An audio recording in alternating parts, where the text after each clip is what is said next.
Então tá, pessoal, meu nome é Ana Cristina Tissman, boa tarde a todos que estão nos assistindo, que aceitaram o nosso convite.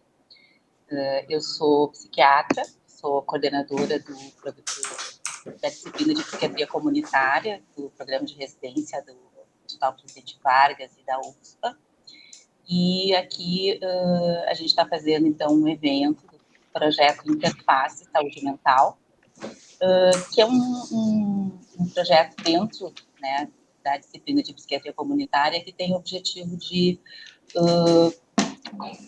fazer, né, esse contato com as equipes que estão na atenção básica, que estão na rede de atenção em saúde mental, para trocar experiências, para conversar um pouco sobre temas que tenham a ver com saúde mental e com prevenção de violência ao longo do ciclo vital. Né?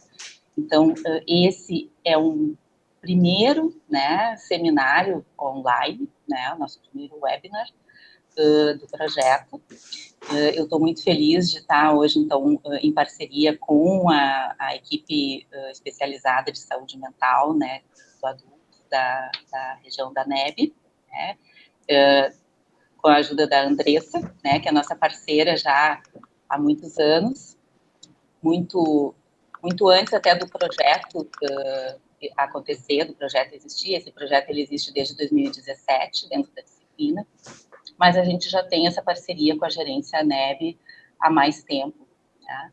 Desde a época do NASF, né, da época em que a equipe era uma equipe de 2 pessoas, agora é uma equipe maior. Então, esse ano a gente está, em função também de todas as dificuldades, né, em relação à pandemia e tal, a gente está fazendo esse seminário online, né? Nos outros anos a gente fazia presencial no hospital.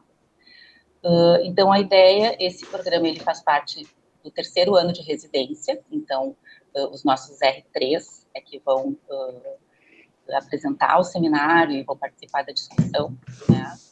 Justamente para o psiquiatra em formação poder ter essa experiência de contato com os serviços da rede, com a atenção básica, e poder, né, integrar essa força-tarefa que a gente precisa para lidar com os problemas de saúde mental.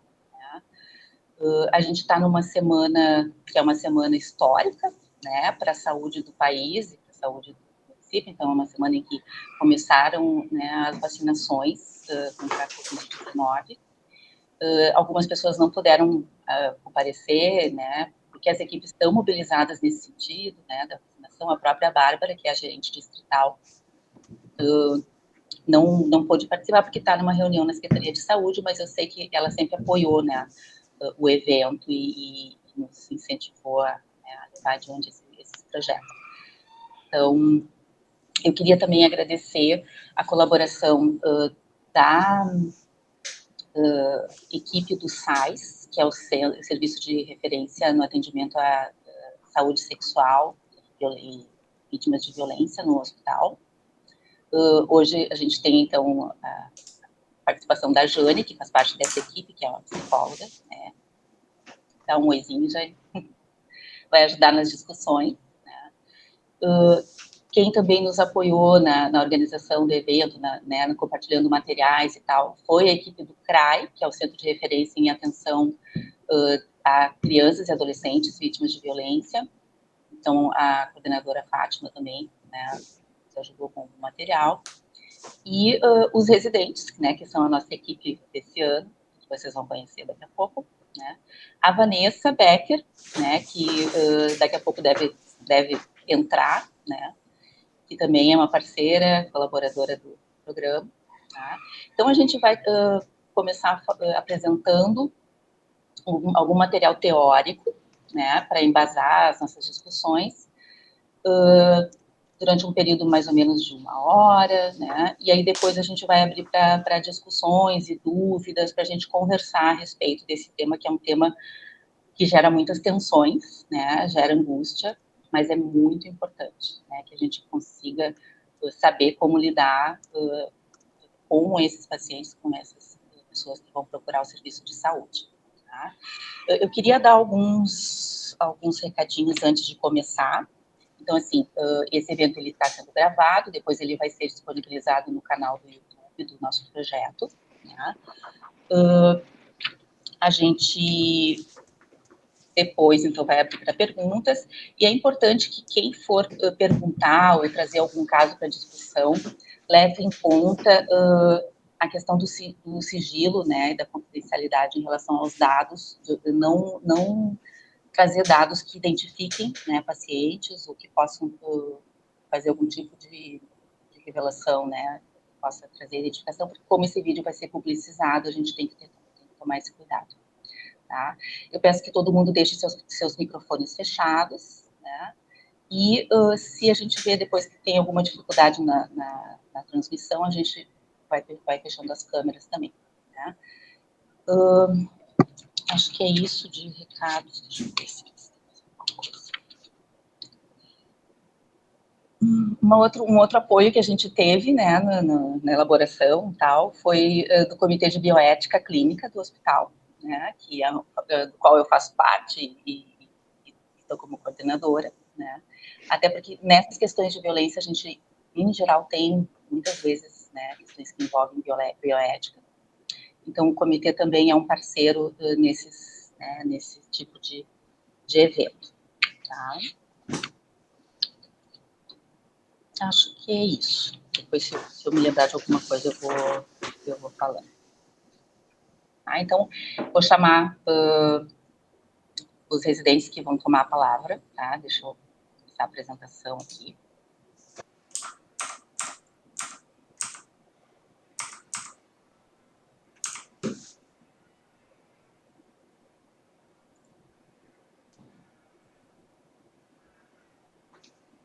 Agora sim. Tá. A gente sempre escolhe o item errado, né?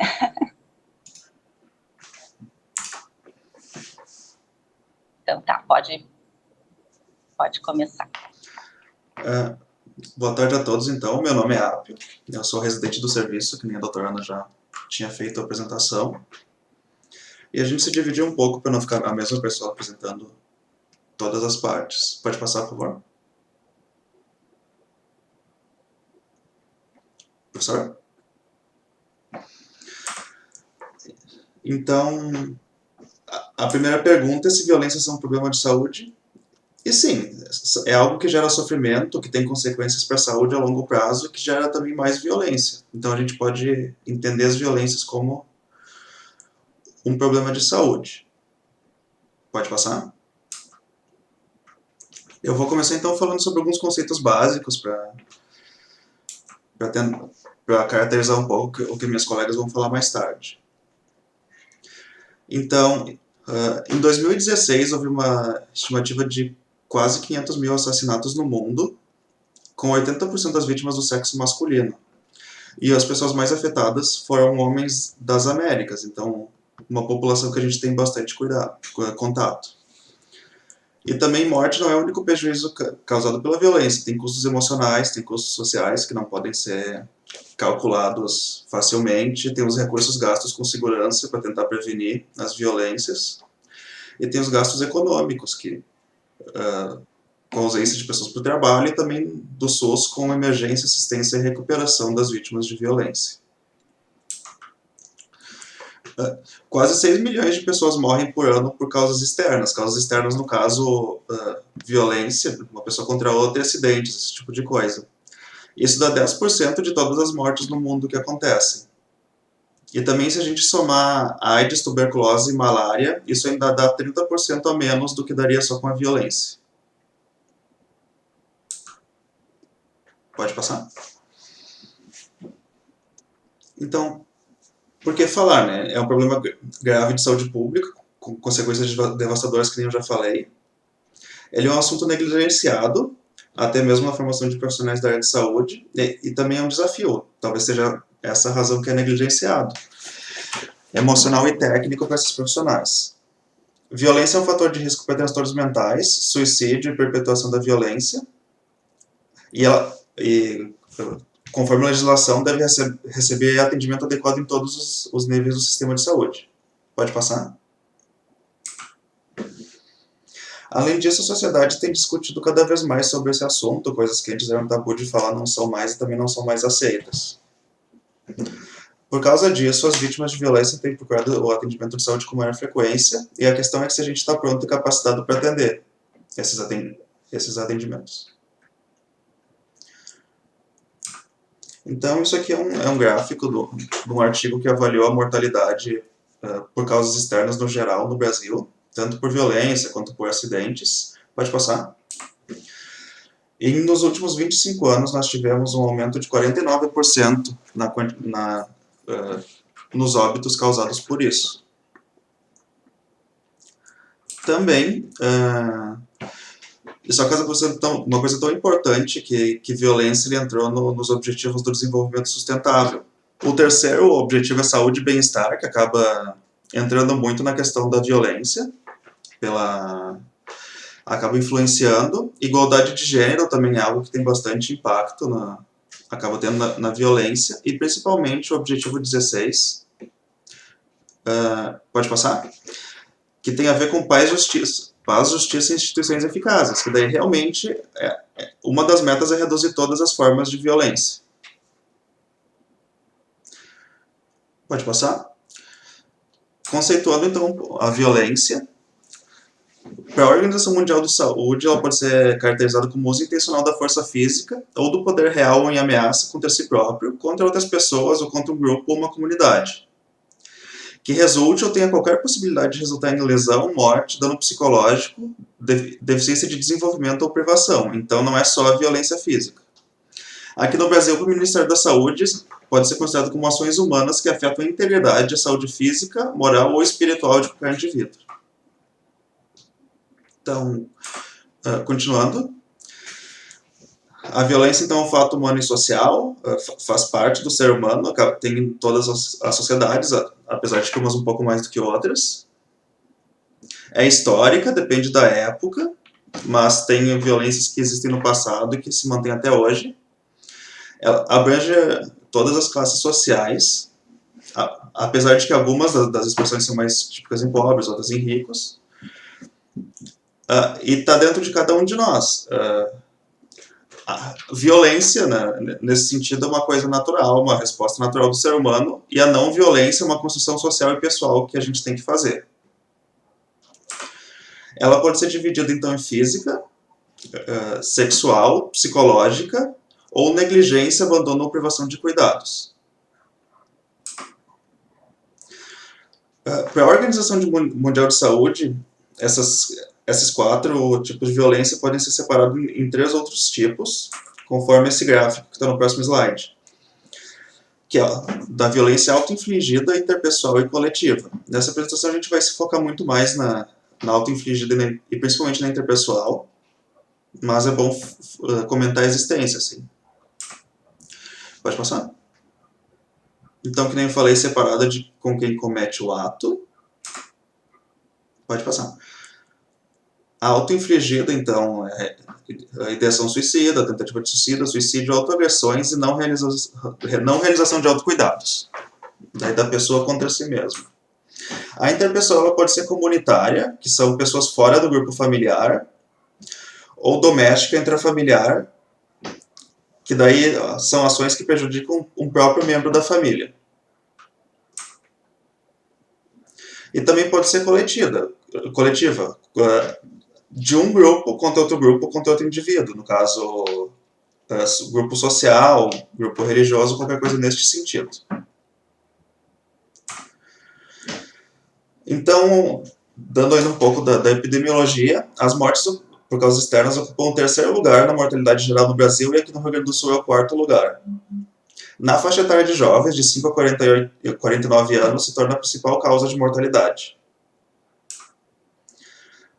Pode passar? Eu achei esse gráfico aqui de 2014, mostrando, então, depois de doença do aparelho circulatório e neoplasias, as causas externas ocupam um grande pedaço da pizza das causas de mortalidade no Brasil. Pode passar? Em relação ao Rio Grande do Sul, ela ocupa a 4ª causa, mas a gente pode ver que está bem próximo da terceira razão, das doenças do aparelho respiratório, e também que teve um aumento bem acentuado nos últimos 10 anos. Pode passar? Além disso, a violência também é uma das principais causas de anos de vida perdidos. O tempo que a pessoa vai ficar em recuperação, ou o tempo de vida que ela vai perder quando morre, acaba sendo prejudicado muito pela violência. Como a gente pode ver nesse gráfico, ele afeta muito mais populações de uma faixa etária ativa economicamente, principalmente dos 15 aos 40 anos. Acaba sendo uma perda maior ainda. Pode passar? Em 2004, foi estimado que os custos relacionados à violência foram equivalentes a 4% do orçamento do SUS. E num estudo do Atlas da Violência do ano passado, estimou-se que quase 6% do total do PIB do país foram gastos com violência, daí não só com saúde, também a questão de faltar ao trabalho, de danos materiais. Em 2014, também o Ministério da Saúde recebeu 188 mil notificações de violência, principalmente de adultos de 20 a 59 anos, mas com população adolescente também bastante significante. E 32% dessas notificações foram eventos de repetição, ou seja, não foi a primeira vez que aconteceu com aqueles indivíduos, não foi a primeira vez que aqueles indivíduos foram vitimados pela violência. Pode passar?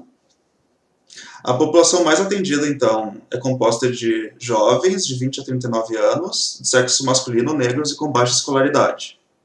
Crianças e adolescentes, que nem eu já falei, são o segundo grupo mais atendido. E os principais tipos de violência nessa situação são físicos, quase 80%, seguido de negligência, abuso sexual e psicológico.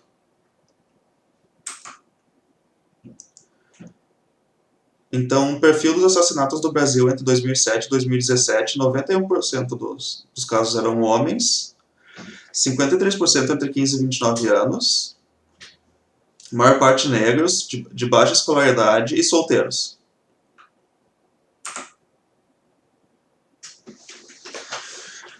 Um outro ponto importante também que eu quero falar aqui é em relação à pandemia da Covid-19, que ocorreram bastante relatos de que a violência, principalmente doméstica, aumentou. Na China, na província de Hubei, as denúncias aumentaram 3 vezes. E numa linha de prevenção da Índia, no passado, tiveram 92 mil relatos de abuso infantil. E variando bastante de país para país, mas o aumento da violência doméstica foi entre 10% e 50% na maior parte deles.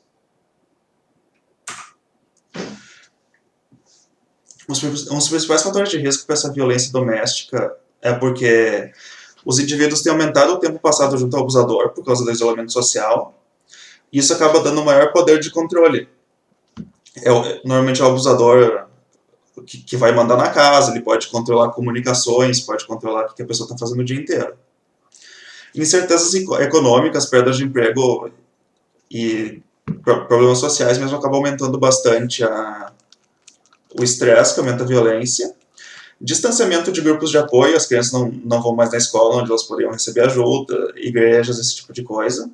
E também órgãos oficiais. Além disso, teve aumento do álcool e uso de outras substâncias que aumentam o risco da violência. Pode passar?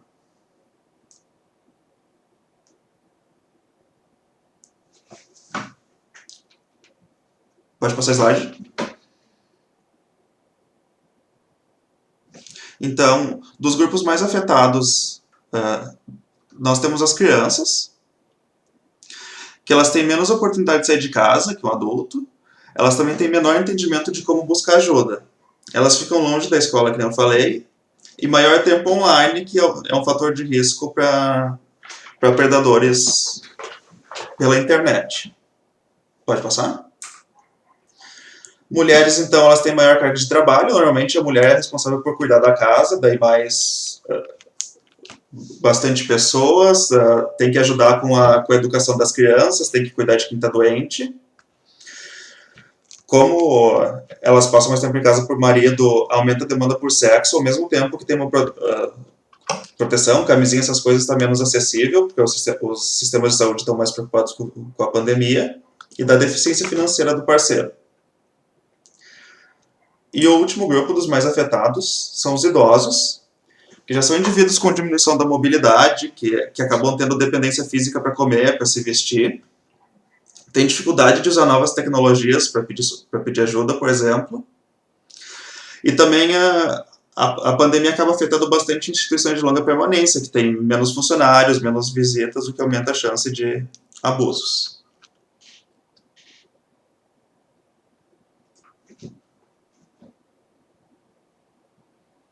Estão me ouvindo?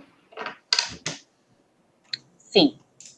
Então, eu vou seguir falando um pouquinho sobre a violência contra a criança e o adolescente. Eu sou a Paula, sou R3 também do Serviço de Psiquiatria da UFSPA. Acho que pode passar, professora.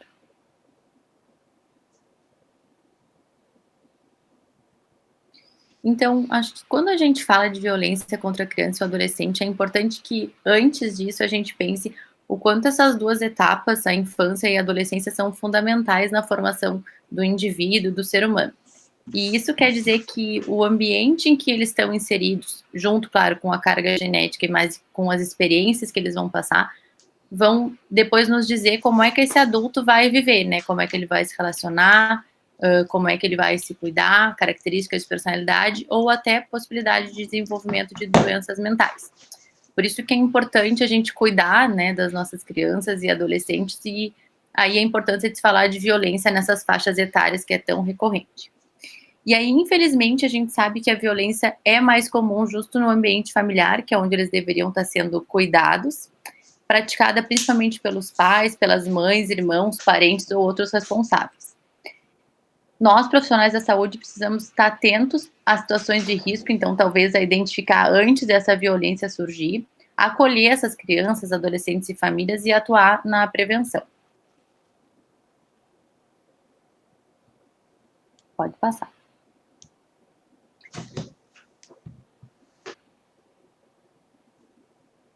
A gente vai colocar um vídeo que vai falar um pouquinho sobre isso que eu expliquei.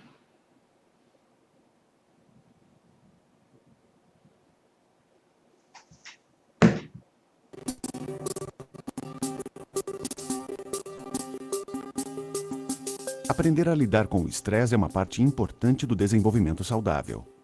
Quando vivenciamos a experiência do estresse, o sistema de resposta ao estresse é ativado, o corpo e o cérebro ficam em alerta.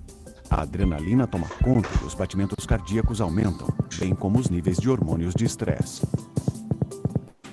Quando o estresse é aliviado em pouco tempo, ou a criança recebe apoio de um adulto acolhedor, a resposta ao estresse desacelera e o corpo rapidamente volta ao normal.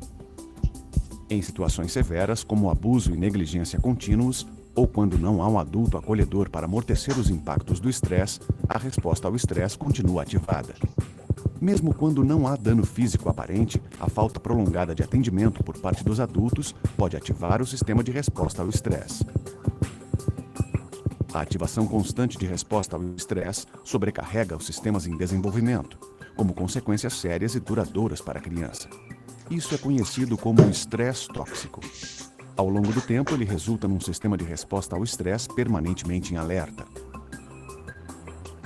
Nas áreas do cérebro dedicadas à aprendizagem e ao raciocínio, as neuroconexões que formam a arquitetura do cérebro são mais fracas e em menor quantidade.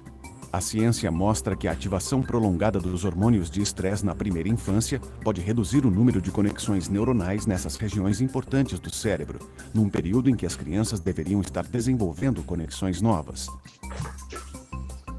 O estresse tóxico pode ser evitado se assegurarmos que os ambientes nos quais as crianças crescem e se desenvolvem são acolhedores, estáveis e estimulantes.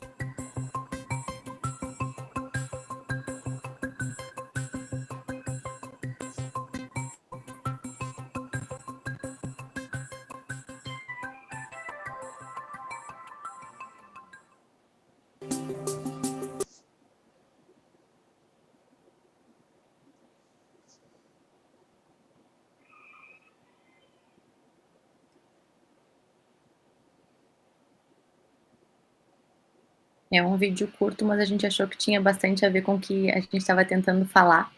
Agora eu vou seguir a apresentação. Ainda não está aparecendo, professor, os slides de novo.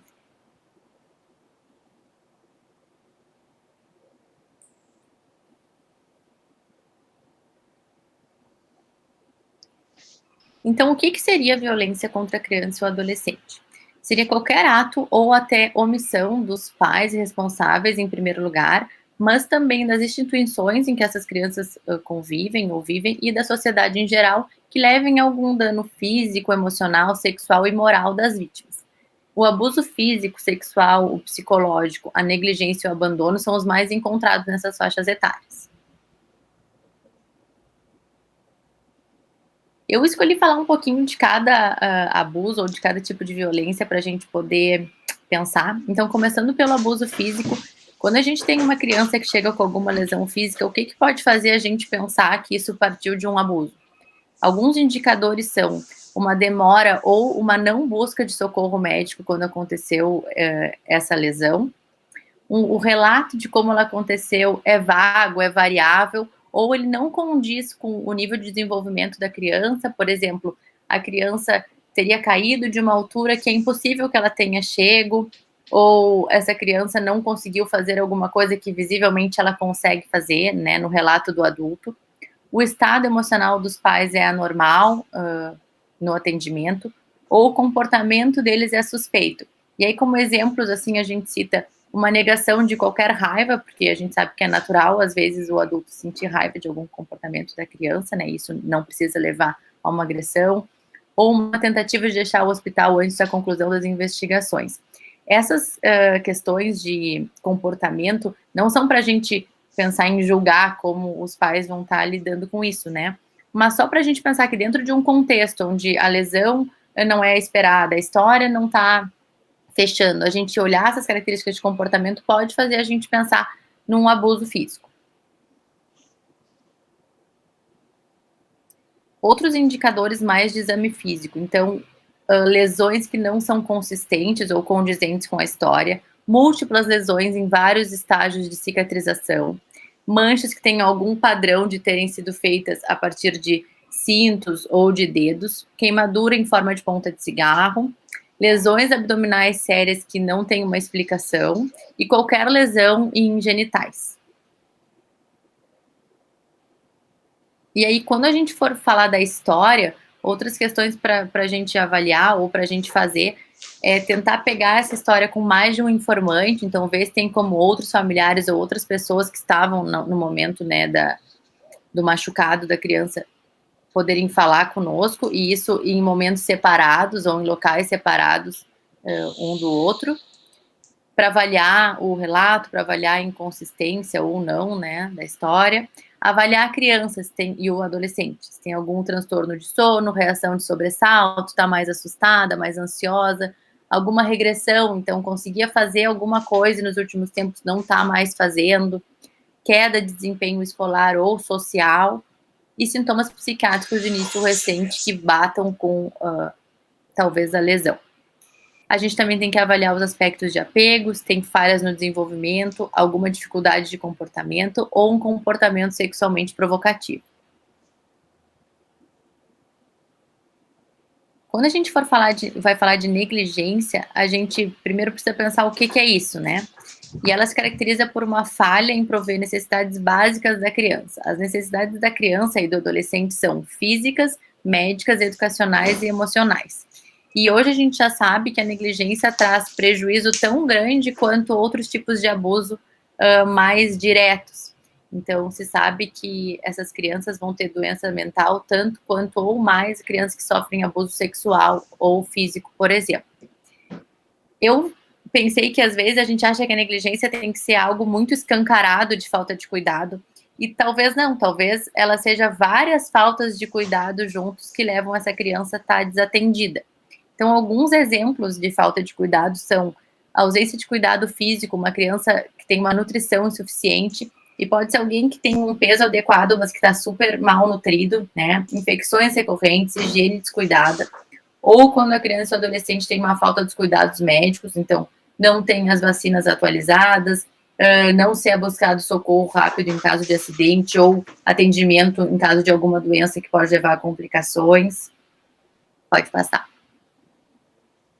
Falta de rotina, regra e supervisão doméstica. A gente sabe que grande parte do óbito ou até dos grandes machucados de crianças e adolescentes são relacionados a acidentes domésticos, Então, uma falha no cuidado para acidentes domésticos faz com que essas crianças fiquem mais expostas a risco, e uma falha de regras ou de capacidade de colocar uma rotina para essa criança também pode gerar uma dificuldade de se ajustar a regras e é uma forma de negligência.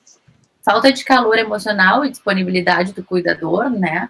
E também falta de estimulação cognitiva e de incentivo. Então, por mais que o desenvolvimento da criança seja fisiológico, é importante que o cuidador possa dar algum tipo de estímulo ou de valorização desse desenvolvimento. O abuso psicológico é toda forma de desrespeito, rejeição, depreciação ou punições exageradas à criança e ao adolescente, ou até a utilização dessa criança e esse adolescente para atender alguma necessidade psíquica do adulto. Então, quando a gente vê algumas crianças e adolescentes tendo comportamentos adultos em casas em que os adultos têm comportamentos mais infantis. Em muitos casos, essa é a forma predominante de maus tratos, e também, em várias vezes que a gente encontra outro abuso, por exemplo, o abuso físico, a gente também tem o abuso psicológico. Então, ele é uma forma de violência que anda junto com as outras. E ela gera efeitos profundos e duradouros no desenvolvimento emocional da criança e do adolescente. Alguns exemplos. Então, hostilidade e criticismo extremos, quando a gente tem aquele cuidador que constantemente humilha a criança e o adolescente, ou tem um discurso voltado para defeitos, ou enfim, características não tão legais dessa criança e desse adolescente. Privação da atenção, então quando a criança e o adolescente são ignorados pelo cuidador e às vezes só são vistos quando tem algum comportamento mais de risco, acabam tendo que se comportar de uma maneira mais agitada para ter atenção. Inconsistência, tanto relacionada ao comportamento, então isso que a criança faz num dia é aceito e no outro dia não, ou em relação a como é esse cuidador, num dia carinhoso e participativo e depois frio e distante. Ameaça de abandono, então aqueles pais ou cuidadores que passam ameaçando deixar os filhos diante de qualquer situação, né? E exigências e estresse inadequados. Isso quer dizer em relação a quando a criança é exposta ou adolescente a situações que não deveria ser, como de violência, de uso de substâncias. Dentro do abuso psicológico, eu coloquei um pouquinho sobre o bullying. Então, o bullying é uma intimidação, perseguição, humilhação e exclusão, que acontece através de atitudes agressivas, intencionais, repetitivas e, claro, sem nenhum motivo, né? Isso está geralmente relacionado a alguma característica física ou emocional de quem sofre, então, a estatura, o peso, alguma característica racial, religiosa, e costuma afetar principalmente crianças e adolescentes que são considerados mais tímidos e que têm mais dificuldade, talvez, de pedir ajuda ou de se defender.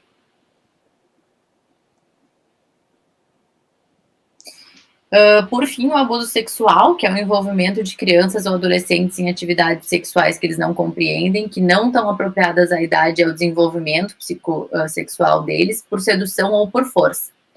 Mais de 90% das pessoas que cometem o abuso sexual são homens, e é importante a gente lembrar que ela acontece em todos os grupos socioeconômicos, raciais e religiosos. Então, por mais difícil que seja, a gente tem que estar sempre atento, podendo cuidar das crianças e dos adolescentes, não importa onde elas estejam. Quando eu fui colocar essa informação de que a criança, na maioria das vezes, diz a verdade quando fala de abuso, primeiro eu achei que talvez isso era óbvio, mas depois pensei que lá no hospital, quantas vezes a gente viu uma criança ou um adolescente contando o que estava acontecendo, e, enfim, para alguma característica da história, algumas pessoas da equipe ficou se questionando, não que a gente não possa questionar, mas acho que a gente tem que sempre lembrar de partir desse princípio de que, na maioria das vezes, o relato é verdadeiro, por mais difícil que isso seja. As meninas são as principais vítimas de abuso sexual, embora os casos de meninos venham aumentando, e os meninos tendem a ter maior dificuldade de falar sobre o abuso, até pela questão da sexualidade masculina, enfim, da vergonha, né, que pode acontecer. Algumas mudanças de comportamento na criança são comuns quando eles sofrem abuso. Esses são a sexualidade precoce, então aquela criança que tem um comportamento sexualizado não esperado, maior agressividade ou irritabilidade, isolacionismo e uma mudança, uma queda no desempenho escolar. Quando a gente fala de adolescente, ele pode ter todas aquelas características que a gente falou da criança, de alteração de comportamento, mas tem algumas outras que aparecem no adolescente, que é baixa autoestima, sentimento de culpa, pensamento de morte ou tentativa de suicídio. A gente sabe que o abuso sexual é um fator de risco para ideação suicida em adolescentes, uso de drogas e exposição a outros riscos, inclusive a sexo desprotegido. A gente achou que era importante falar também do que é o estupro de vulnerável. Então, qualquer relação sexual ou ato libidinoso com menor de 14 anos é considerado estupro, não importa se a vítima acha ou acredita que consentiu. Então, quando a gente atende, por exemplo, uma menina grávida de 13 anos, a gente está diante de alguém que teve uma gestação a partir de um estupro, mesmo que ela possa até dizer que essa gestação foi planejada ou que foi a partir de uma relação consentida. Então, na hora de avaliar, né, essas crianças e adolescentes vítimas de violência, algumas coisas que a gente achou importante falar. O primeiro é que, muitas vezes, a violência vivida vai ser relatada para a gente na consulta, ou pela vítima, ou pelos responsáveis, mas, na maioria delas, a gente não vai ter um relato explícito da violência. Né, a gente muitas vezes vai ter alguns sinais e sintomas que vão ir aparecendo e a gente tem que estar atento para tentar entender o que estão querendo nos dizer, né? É importante que qualquer relato seja sempre valorizado e investigado e que a gente tenha interesse, né, sobre o que eles estão nos dizendo. Algumas outras alterações de comportamento, além daquelas que eu falei no abuso sexual, também são várias vezes sinais e sintomas de situações de violência. A gente vai falar de algumas, por exemplo, um choro sem motivo aparente, irritabilidade frequente e agressividade, né, uma criança ou um adolescente que não tinha essa característica e passa a ser mais agressivo ou irritado, apatia e tristeza constante, atrasos ou regressão no desenvolvimento, tanto na escola quanto características físicas quando é mais criança, né, distúrbio de sono, distúrbio alimentar, dificuldade de aprender, ansiedade, medo, hiperatividade e perda de peso. A gente tem também aquelas crianças que vêm com dor abdominal, né? Então, algumas dores, algumas queixas que a gente não encontra nada de físico ou de fisiológico para explicar, também são situações em que a gente tem que poder pensar se não está acontecendo alguma outra coisa, né? É importante também a gente saber que muitas vezes a criança ou adolescente é levado ao serviço de saúde pelo seu agressor. E aí, nesses momentos de suspeita, o ideal é que a gente não confronte o agressor. O ideal é que a gente crie um ambiente em que a criança se sinta segura, se sinta confiante, não se sinta julgada, para que aos poucos talvez ela consiga formar um vínculo com essa equipe ou com esse profissional para, quem sabe, contar o que está acontecendo.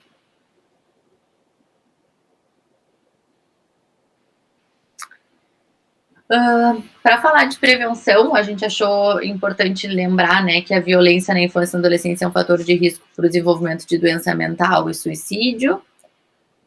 Então, quando a gente previne a violência ou a gente consegue cessar essa violência que está acontecendo, a gente está prevenindo várias doenças mentais, a gente está também mudando a trajetória no desenvolvimento dessa criança e desse adolescente. Nós, profissionais, temos que conhecer as condições que facilitam a ocorrência de violência e saber identificar os fatores que minimizam as consequências. Então, alguns fatores de risco, claro, assim, a violência pode acontecer sempre, mas a gente tem alguns fatores de risco que podem fazer a gente pensar que essa criança ou adolescente, então, tem uma maior chance de sofrer algum tipo de violência. Em relação às características da criança, alguns fatores que a gente cita são deficiências físicas e cognitivas ou cognitivas, choro frequente e estridente e temperamento difícil, cuidadores com patologias como depressão, transtorno de personalidade, dependência de álcool e drogas e baixo intelecto. Algumas circunstâncias, então, falta de apoio social, alguém que cuida de uma criança sem descanso, não tem parceiro, não tem ajuda, fica isolado no cuidado dessa criança. Situação material mais precária, então, moradia insatisfatória, dívidas, desemprego, violência no ambiente onde eles estão inseridos. valores pessoais e culturais de se colocar em primeiro lugar em relação à criança, ou até de punições físicas ou severas, né? E outros precipitantes que são mais imediatos seriam cuidar, cansaço e irritabilidade do cuidador, briga recente e abuso de álcool ou drogas. As experiências passadas, né, pelo cuidador, então uma criação abusiva ou negligente, vinculação frágil desse agressor a essa criança ou adolescente, gravidez indesejada, nascimento prematuro, separação precoce e a relação ser padrasto-madrasta. E aí a gente tem também alguns fatores de proteção. Então, da criança, uma criança com capacidade de reconhecer o perigo e de se adaptar, uma criança que tem uma boa saúde, que tem uma inteligência média ou superior, que se relaciona bem com os colegas e tem habilidades sociais, um temperamento dito como mais fácil e que tem uma autoestima mais positiva. E os fatores de proteção da família, que acho que são bem importantes, são a resolução pelos pais das próprias histórias de abuso, o ambiente familiar apoiador, instrução elevada, nível socioeconômico médio a alto, acesso à assistência médica, habitação suficiente, emprego estável, boas escolas e afiliação religiosa. Dito isso, como é que a gente vai intervir, então, nesses casos de violência? Bom, o primeiro é que a gente tem que pensar que o objetivo é cessar o abuso, assim que a gente descobre que isso está acontecendo, se ainda está acontecendo, né? Então, afastar essa criança desse agressor ou esse adolescente, poder cessar o abuso.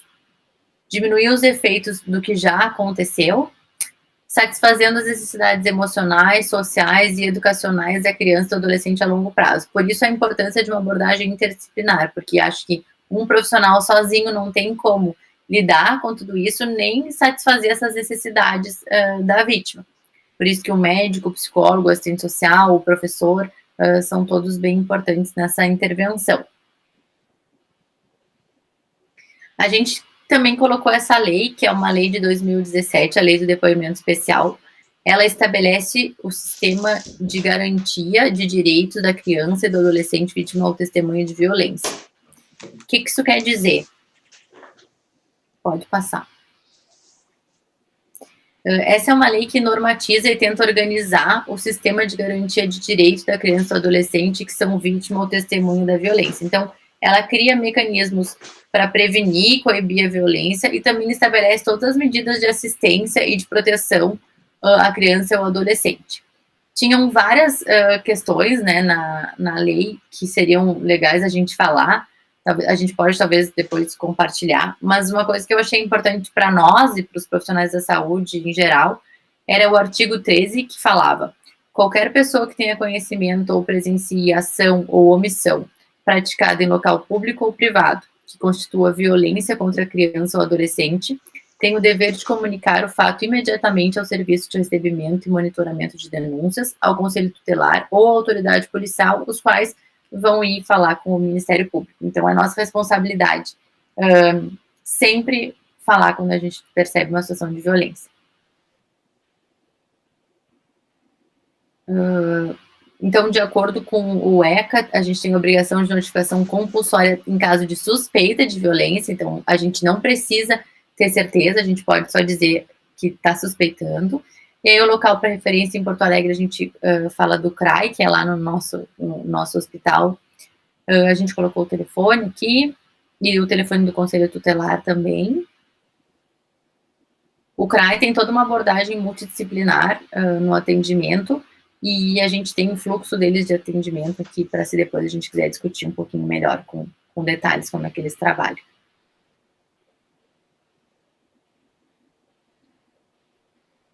É isso. Obrigada.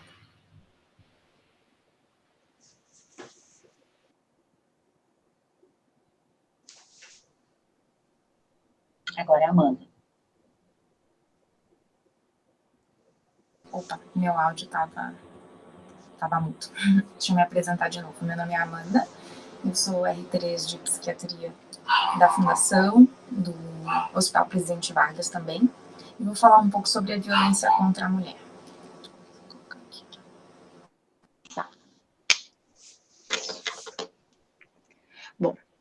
Definindo um pouco a violência contra a mulher, ela é qualquer ato ou conduta baseada no gênero que cause morte, dano ou sofrimento físico, sexual ou psicológico à mulher, tanto na esfera pública como na esfera privada. Isso inclui diferentes manifestações como assassinatos, estupros, agressões físicas e sexuais, abusos emocionais, prostituição forçada, mutilação genital, violência racial ou por orientação sexual. Pode passar. Os locais mais comuns das agressões são a residência, a comunidade, o local de trabalho, instituições públicas e os serviços de saúde, por exemplo.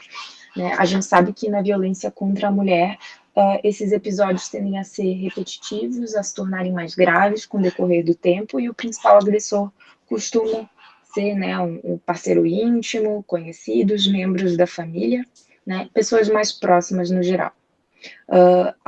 Também a gente sabe que as mulheres morrem menos por violência que os homens, no entanto, elas sofrem mais esse contexto da violência de gênero. Pode passar. Bom, a violência sexual ela é um problema mundial de alta prevalência, negligenciado durante muitas décadas. A gente sabe que os dados reais são de difícil obtenção, mas que tem toda uma cultura em que a vítima se sente envergonhada, culpada pela agressão sofrida e com medo de denunciar o agressor. Essa situação de violência tem consequências assim graves, diversas, sobre a saúde da mulher, como, por exemplo, uma gravidez indesejada ou mesmo o início de transtornos psiquiátricos. Também um problema comumente enfrentado pelas gestantes vítimas de estupro em todo o país é o acesso à interrupção da gestação. Na realidade também, e por isso, por ser um assunto importante, grave, comumente visto nas consultas, tanto na atenção primária, quanto a gente que trabalha ali no Hospital Presidente Vargas, é que a gente percebe que a maior parte dos serviços de emergência não está preparada para prestar um atendimento adequado a essas vítimas, E vale lembrar que a negação, a omissão de cuidados, de socorro e de solidariedade, a essas mulheres também são formas de violência. Nesse sentido, é dever da equipe de saúde acolher as vítimas de violência, informar as mulheres sobre suas condições, sobre seus direitos, por exemplo, garantir o encaminhamento a um centro de referência de abortamento, e mesmo que esse segmento seja feito com outro profissional. Pode passar. Bom, também algumas coisas que a gente vê bastante na prática clínica é que muitas dessas mulheres não conhecem seus direitos, não conhecem seus direitos de encaminhamento para os centros de referência e acabam muitas vezes procurando por clínicas clandestinas ou mesmo chegando aos serviços de saúde especializados quando já não é mais possível a interrupção da gestação, no caso de uma vítima que passou a ficar gestante. E esse período em que não é mais possível a interrupção da gestação é a partir de 20 semanas. Acho que é importante a gente lembrar disso. Também outra coisa importante, assim, que os casos de violência sexual eles são de notificação obrigatória à vigilância epidemiológica e de imediato encaminhamento para a rede de saúde. Pode passar. O meu colega até já citou esse artigo que a gente viu, que achou interessante, de junho do ano passado, de que com a pandemia, muitos países adotaram o distanciamento social, eventualmente lockdown, e como ficou evidente que a casa, muitas vezes a casa e o lar, muitas vezes não é um lugar seguro, nem para as crianças, nem para as mulheres, nem para os idosos, e que acabaram ficando confinados com agressores. E ainda numa situação de estresse, de conflitos familiares, de aumento da demanda dentro de casa com crianças, com pessoas que precisam de cuidados, e da dificuldade de acesso.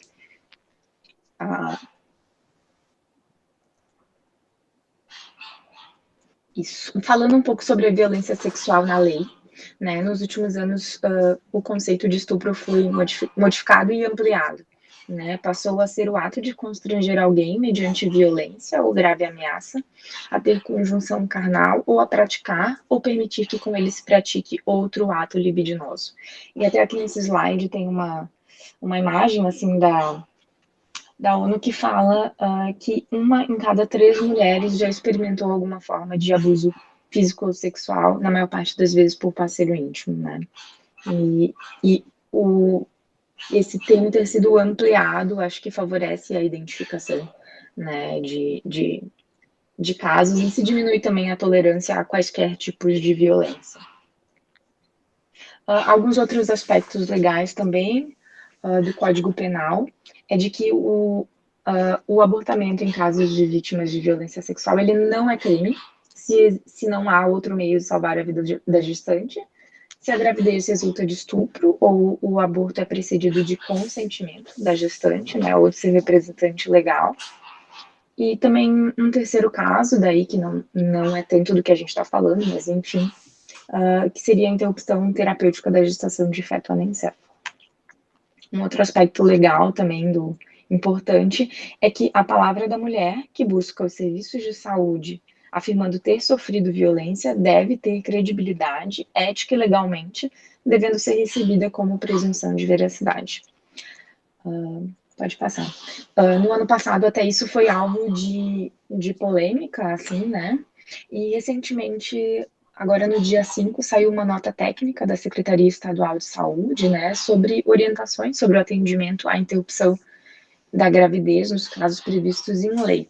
E o que eles colocaram, assim, como orientação para os profissionais é que a comunicação compulsória às atividades policiais, ela deve ser feita apenas para fins estatísticos, apenas para a formulação de políticas públicas de segurança e policiamento, né? E essa notificação, apenas nesses casos, ela tem que ter um caráter sigiloso e sem identificação da vítima. Essa notificação deve ocorrer fora do âmbito do serviço de saúde, e tendo em vista que esse caso é excepcional, né, e ele deve ser feito quando houver um risco à comunidade ou à vítima. Pode passar.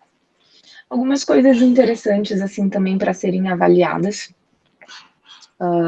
Quando a gente está avaliando uma família, né, uma mulher, no caso, é ver mais ou menos como que é o perfil, né, dessa pessoa, se é uma pessoa que apresenta mais fatores de risco ou fatores de proteção para essas violências. Os fatores de risco, acho que é mais importante mencionar, né, quem tem mais isolamento social, quem tem histórico de violência intrafamiliar, a gente vê isso bastante, né, que geralmente quando acontece isso com uma mulher, a gente vai ver na família, tem um histórico disso também, né, algo intrafamiliar, presença de transtornos mentais, uso de substâncias psicoativas, né, que são situações que deixam essa pessoa mais em risco,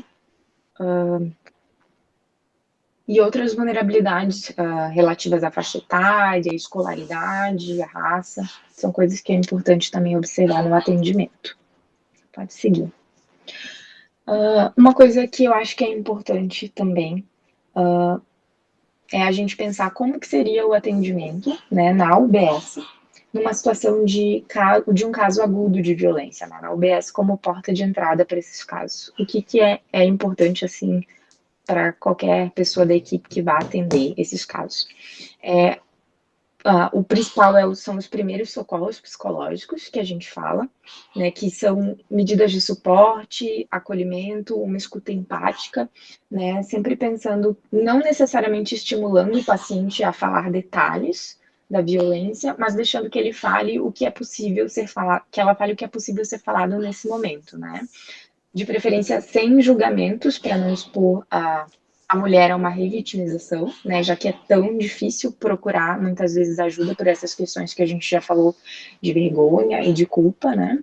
Então, suporte, escuta empática, aconselhamento, orientações, às vezes, de ordem prática, preocupação com a segurança da mulher e os encaminhamentos. Isso que a gente chama de primeiros socorros psicológicos, tá?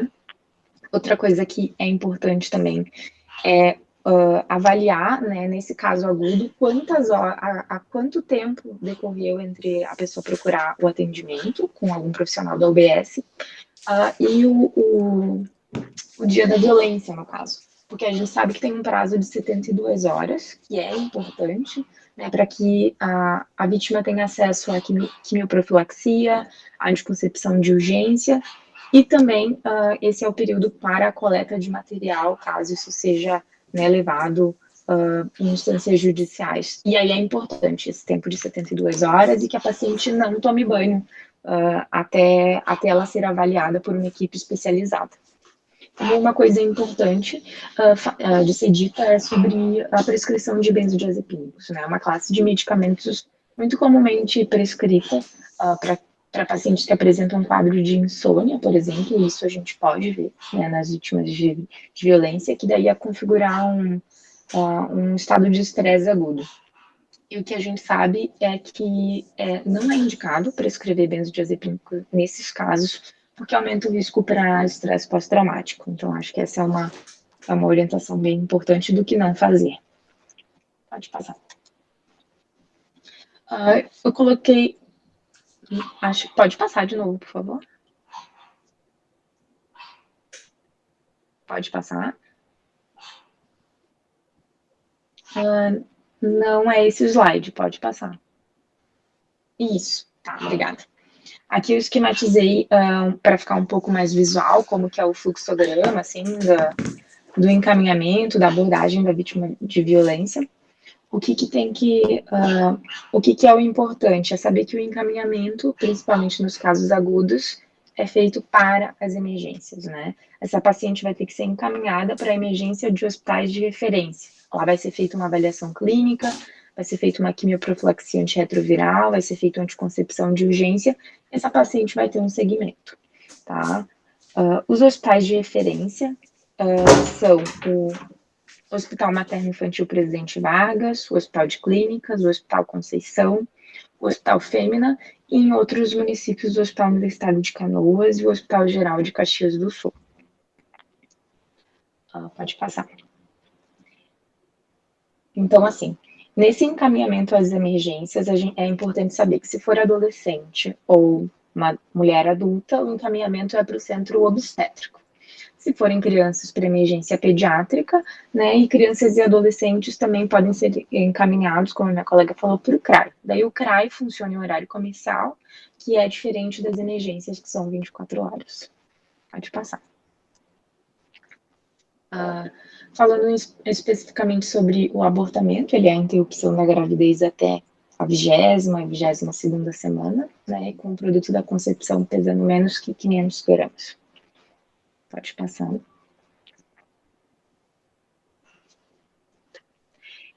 Falando um pouco sobre o protocolo do aborto legal no nosso hospital, que é um trabalho multiprofissional, né, desenvolvido pelo SAIS.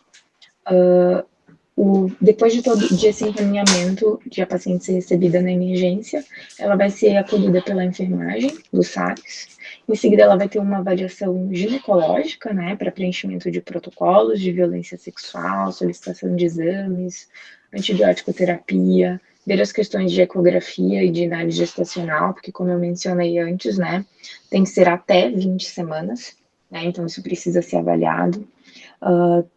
Aí, no serviço especializado, isso também vai ser esclarecido com a paciente, com os familiares, dependendo também da situação, se eles estiverem junto, né. Ela também vai passar por uma avaliação psicológica, vai ser avaliado o estado mental dela, se existe algum risco psiquiátrico agudo, e havendo riscos, é acionado também a nossa equipe de psiquiatria, né, a paciente recebe orientações e também é avaliada pelo serviço social, né, que também a intenção é identificar se existe alguma medida de proteção ali que precisa ser feita. Ao final também tem uma discussão, numa segunda etapa, né, também existe uma discussão em conjunto dessa equipe multiprofissional, que tem a finalidade de entrar num consenso, de tomar a decisão do que vai ser feito com essa mulher, se existem critérios ou não para aborto legal em caso de gestação, né, e elaborar um parecer de forma conjunta. E aí tem uma série de documentos que precisam ser elaborados, né, caso a paciente prossiga com o aborto legal. E era isso, obrigada.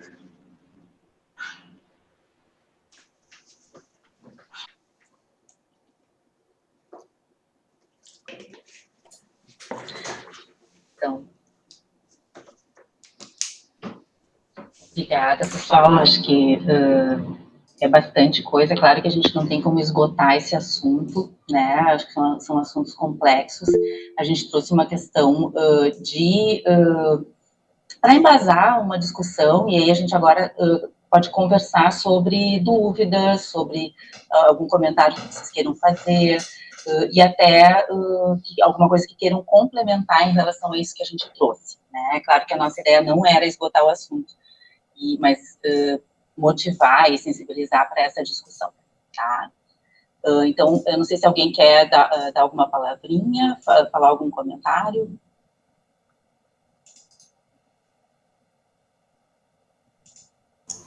Oi, Doni aqui do ESCA. Já queria fazer uma pergunta a respeito do encaminhamento para o presidente Vargas para a questão da suspeita ou indicação de avaliação. Tem uma questão em relação ao prazo da questão da história do abuso, casos que não são avaliados no momento, que são marcados horários, e isso a gente tem visto algumas vezes, porque muitas vezes os casos são reencaminhados para outro dia, né? A gente encaminha, mas a avaliação não é feita na hora. Então, nesse sentido, às vezes tem situações, inclusive, sim, de história de suspeita de abuso, que a gente encaminha, preocupado com a questão da profilaxia em relação à doença venérea e suspeita, e se aguarda um tempo. Então, por isso que eu tenho essa dúvida em relação a como proceder se a história já não é recente, assim, qual é o prazo exatamente que vai ser avaliado logo ou vai ser marcado de uma sequência, né?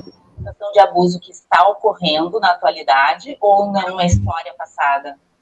Às vezes tem histórias de ter ocorrido, por exemplo, eu trabalho no Conceição também, então a gente pega muito caso desses, né? E frequentemente é remarcado para um outro momento, assim, por isso são histórias diferentes, assim, eu não sei te relatar exatamente nenhum caso no momento, mas, assim, essa questão do quando vai ser avaliado logo, e qual é o prazo, né, mais ou menos pensado pela equipe, né? Depois a Jane pode dar uma comentada, mas, assim, situações agudas se encaminha para emergência pediátrica, né? E funcionar 24 horas, então o caso vai ser atendido e vai ser avaliada essa questão de se tem uma urgência, se a criança, adolescente é mais difícil ficar internado, mas, assim, eventualmente a criança fica internada, né? E se o caso pode ser visto com agendamento. O que acontece? O CRAI, ele funciona em horário comercial, dependendo da situação, quando não existe, até no fluxo ali que a gente apresentou, tem uma coisa assim, que quando existe uma situação mais urgente e que é feito o boletim de ocorrência e tal, eles atendem de porta aberta, né? Eles vão atendendo conforme a demanda. Quando é um caso que não tem BO ou que se questiona se vai, né, se existe alguma dúvida em relação a essa avaliação, eles pedem que seja encaminhado por e-mail e seja feita a avaliação daí conforme a agenda. A Jane, acho que pode estar com isso mais fresquinho, né, em função do Comitê de Infância e Adolescência e tal, mas vai depender se a situação é aguda e o abuso vigente, né, ou se tem alguma outra questão em relação, por exemplo, ao registro de boletim de ocorrência e tal. Eu só ia complementar, mas acho que é um pouco isso que tu falou, Ana, que se é uma situação aguda, né, tem as emergências, né, no caso, tem a emergência pediátrica que funciona 24 horas, até 14 anos, ou o centro obstétrico, né, com maior de 14 anos. Porque tu falou de profilaxia de DSTs, né, aí seriam 72 horas, né, se é mais de 72 horas, nesta questão da profilaxia, não se entraria com a profilaxia, né? E eu acho que no CRAI, realmente, assim, o fluxo, acho que a Ana até conversou com a coordenadora mais recentemente, eu acho que esses casos crônicos, alguns são agendados, né, que não tem uma urgência, em função de proteção, urgência clínica, às vezes eles precisam agendar, acho que pela demanda de tempo. Mas se tem uma urgência clínica ou de proteção, acho que a emergência é um caminho, né? E eu acho que o que dá para fazer também, Núnia, é ligar para o CRAI, porque isso também eu conversei com a Fátima, que é a coordenadora, que é uma pediatra, e ela me disse que em muitos casos as equipes ligam para o CRAI e falam a situação e eles orientam daí se eles acham que é para ir, né, e mandar na hora, ou se daí se faz um encaminhamento com agendamento. Mas acho que é importante as equipes terem o e-mail do CRAI e o telefone, né, porque eles dão essa assessoria para as equipes que quiserem. Tá? E uma outra coisa, que as equipes que atendam algum caso de violência ou que identifiquem alguma situação, elas já podem fazer o SINAM, né, a notificação para a vigilância, mesmo que isso depois possa ser feito de novo pelo CRAI. Né, ela me disse isso também, que as equipes podem ir começando, né, essa abordagem, fazendo a notificação, e aí depois o CRAI entra também complementando a avaliação, né, porque às vezes são situações mais graves. E uma coisa também, assim, que às vezes acontece, que dependendo da situação que eles recebem ali no CRAS, tem uma situação de muito risco, ou algo que eles achem que a psiquiatria deveria avaliar, muitas vezes já foi entrado em...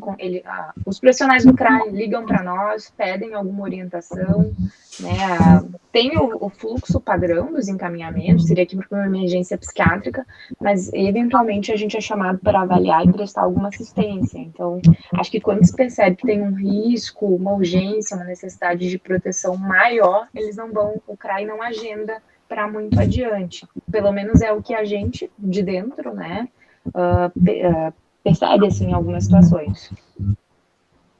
O que a gente tem feito normalmente, assim, é tentar fazer esse registro no SINAM de violência, tem encaminhado para a BO e também tem encaminhado para o presidente Vargas, né?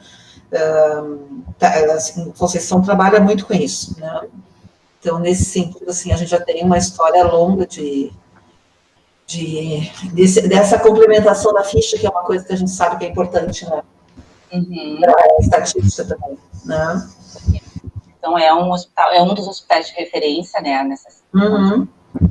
Não, é importante, assim, vocês já atendem de uma certa forma, então, né? Tu recebe, tu já faz o SINAM, já encaminha, e talvez já faça a tua avaliação, né, de urgência ou não, de algum atendimento. Talvez para o CRAS seja mais as perícias que são encaminhadas, não é?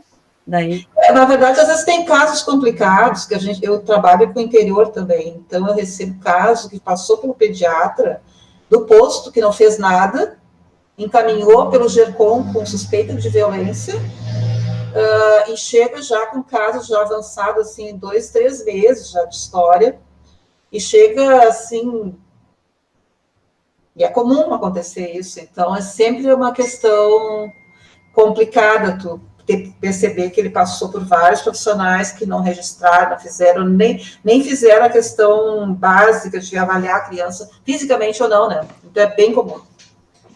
É um problema. Por isso que a gente está aqui fazendo a ideia, né, de conversar sobre isso, de disseminar mais essas informações, porque realmente as pessoas não sabem, né? Não sabem o que fazer, se atrapalham, né?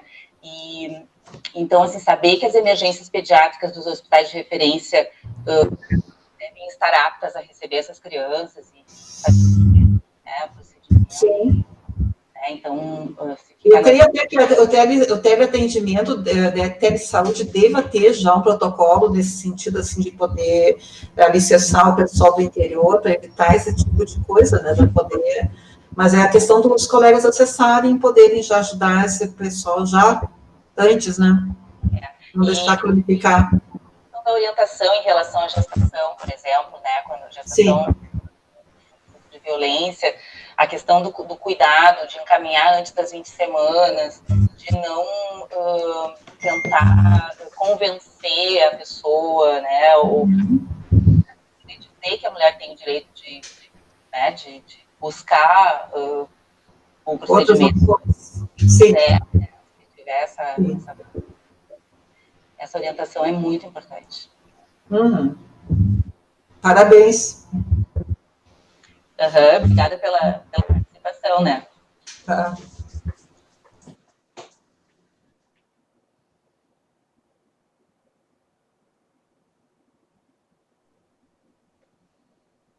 Andressa, não sei se vocês têm alguma experiência recente, assim, de algum caso, o que vocês têm feito, assim, na equipe de saúde mental? Tem aparecido? A gente tem um caso de violência, tem uma suspeita, mas ela não é acompanhada por mim, é acompanhada por uma colega. E ela mudou de município, então tem uma questão bem complicada, assim.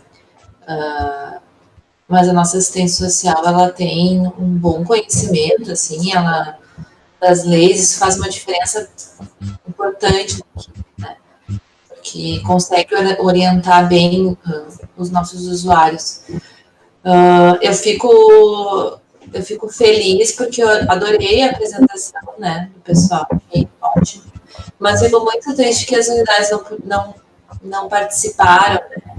E é bem o que a Dunia falou, assim, muitos dos usuários que chegam para nós já deveriam ter sido encaminhados, né, pela atenção básica, lá no início dos sintomas, enfim, no início da violência, né, ter sido encaminhada para os serviços, mas é uma pena, ainda bem que vai ficar gravado. Aí eu vou te pedir que depois tu possa me passar o link para eu repassar para as unidades, para que pelo menos eles conseguissem assistir. Teve uma médica hoje que conversou comigo e ela disse que não ia conseguir participar desse momento, porque eles têm um número X de, né, enfim, de atividade, eles não vão conseguir parar para assistir, né? E o quanto é importante a gente ter.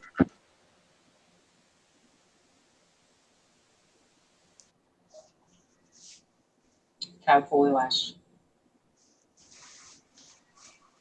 Nesses momentos, e de repente você não dá atenção básica, a gente não tem encaminhamentos, não que sejam desqualificados, mas no momento errado, né?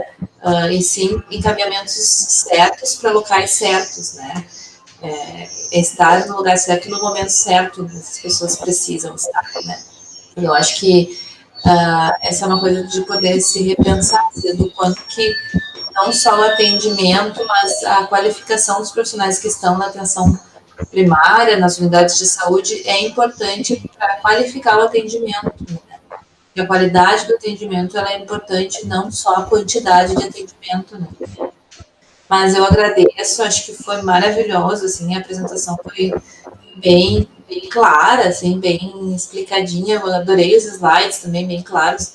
Acho que depois acho que o pessoal vai conseguir, enfim, quem puder assistir, né, se qualificar e se beneficiar com essa webinar de hoje. Obrigada. Oi, só complementando de novo, aqui no ESCA, a nossa realidade é outra. A gente tem uma demanda que praticamente 95% do atendimento da psicóloga basicamente é abuso.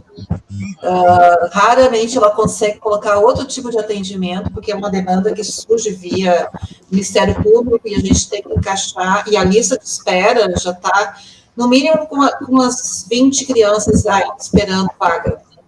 Então, assim, toda semana chega mais um relato e mais uma situação complicada. Então, assim, a gente está soterrado com isso. Eu, na minha área, consigo atender outras coisas, mas, assim, a psicóloga está se vendo mal, né? Porque não tem outro espaço. A invenção de dados aumentou muito.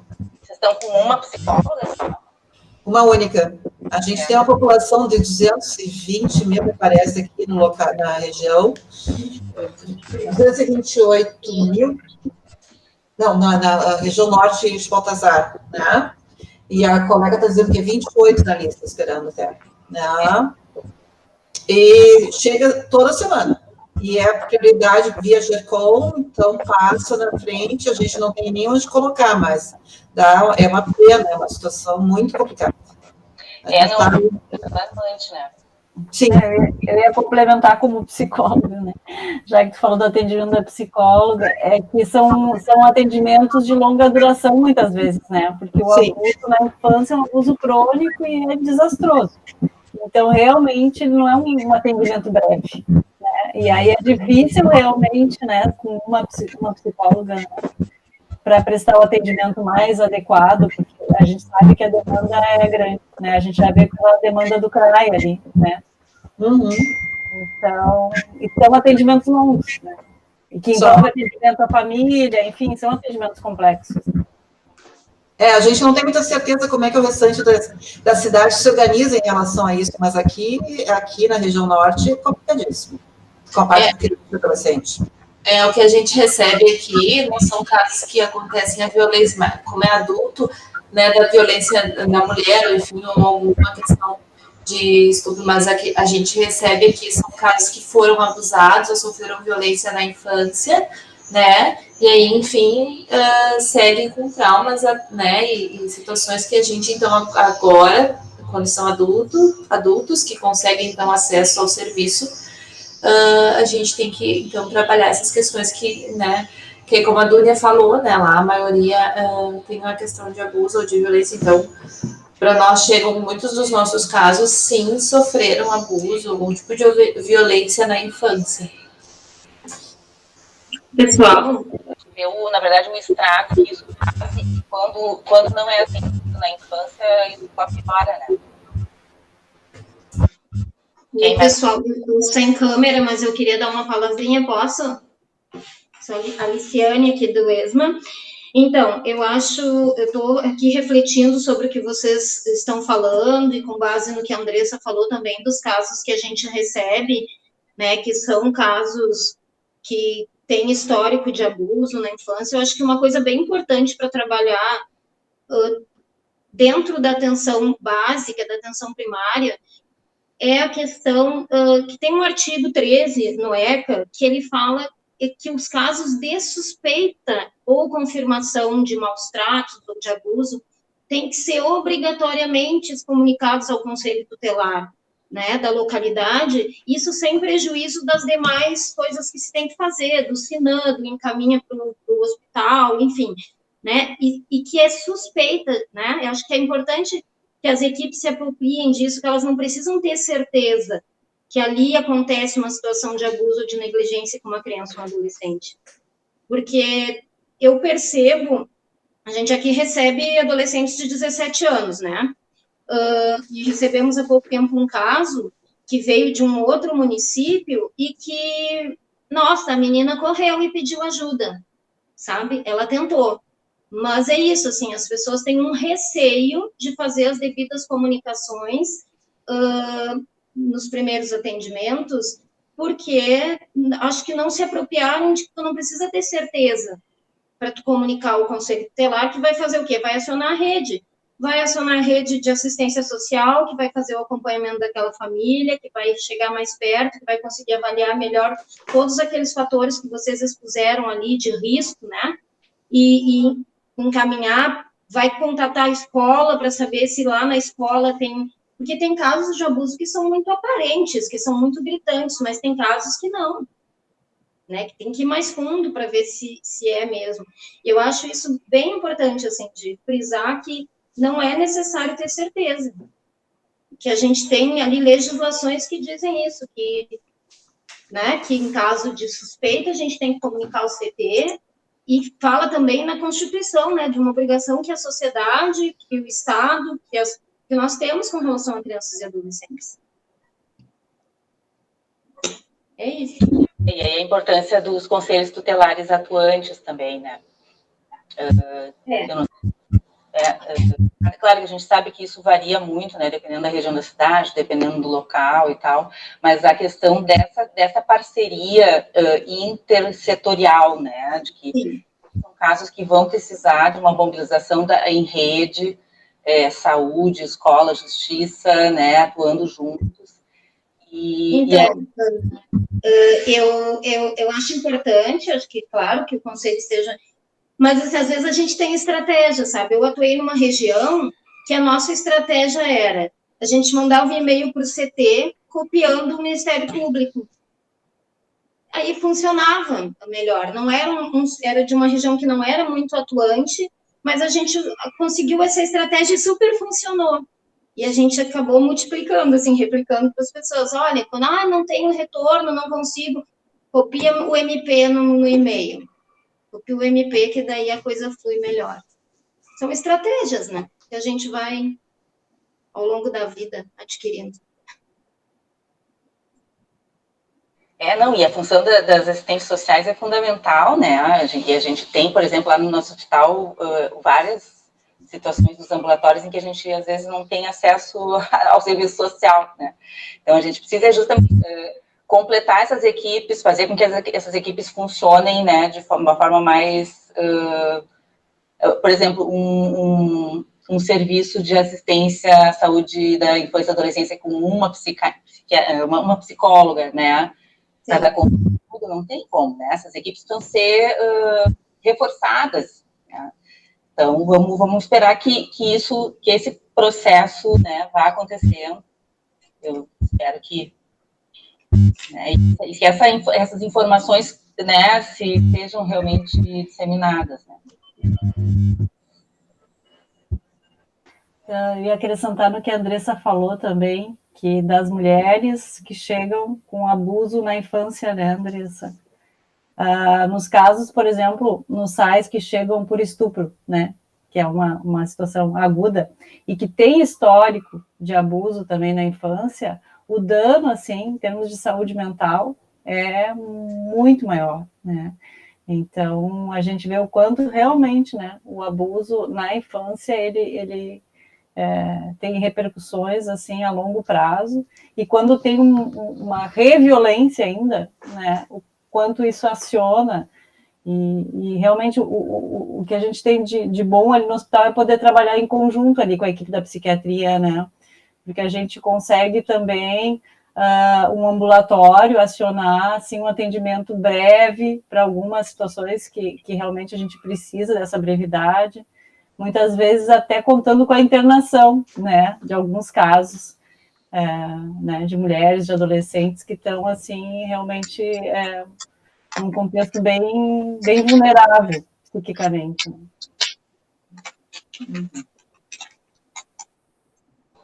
Né? Hoje a gente teve, né, na nossa discussão do caso clínico do serviço, uma situação muito grave, uma moça que tinha histórico, né, de violência sexual crônica e tal. E os residentes têm essa experiência, ou tiveram essa experiência, né, ao longo da formação, da quantidade de meninas e mulheres internadas com esse histórico, né.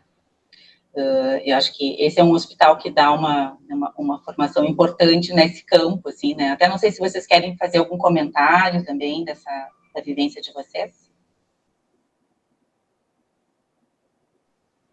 Eu acho que é bem isso que tu falou, assim, né, ao longo da residência, esses casos a gente vê bastante, e até por isso, né, por serem situações graves, muitas vezes angustiantes, assim, mas que se a gente pode intervir, se de alguma maneira a gente pode romper com esse ciclo de violência, né, e isso é muito importante, é muito positivo, e acho que é por isso também que a gente escolheu falar desse assunto, que é difícil, mas que é urgente, assim, né. E ali no hospital, ao longo desses 3 anos, a gente vê muitos pacientes com casos de violências em várias faixas etárias. Às vezes a gente sabe que é mais comum, né, com crianças e adolescentes, mas a gente também atende idosos, né, situações diferentes ali, e poder capacitar também as equipes da atenção primária sobre esse assunto, sobre os encaminhamentos, dar alguns detalhes que podem fazer a diferença, né, acho que é muito importante.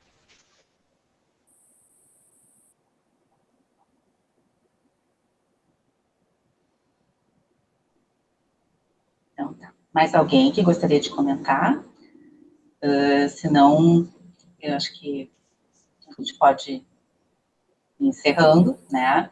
Eu fico contente que também a Andressa trouxe esse feedback de que gostaram do material, né, que a gente montou, a gente trouxe, existe muita coisa, existem muitas fontes, muitas coisas, a gente fez, né, um compilado, mas a ideia também é que a gente depois possa compartilhar, inclusive no site do nosso projeto, né, o projeto Interface Saúde Mental Boa, materiais e fontes com, né, com informação, tá, a esse respeito, tá? Então, eu queria agradecer toda a equipe, né, a participação, né, de quem pôde assistir, e aí, em breve, o vídeo vai estar disponível. Então, obrigada, pessoal.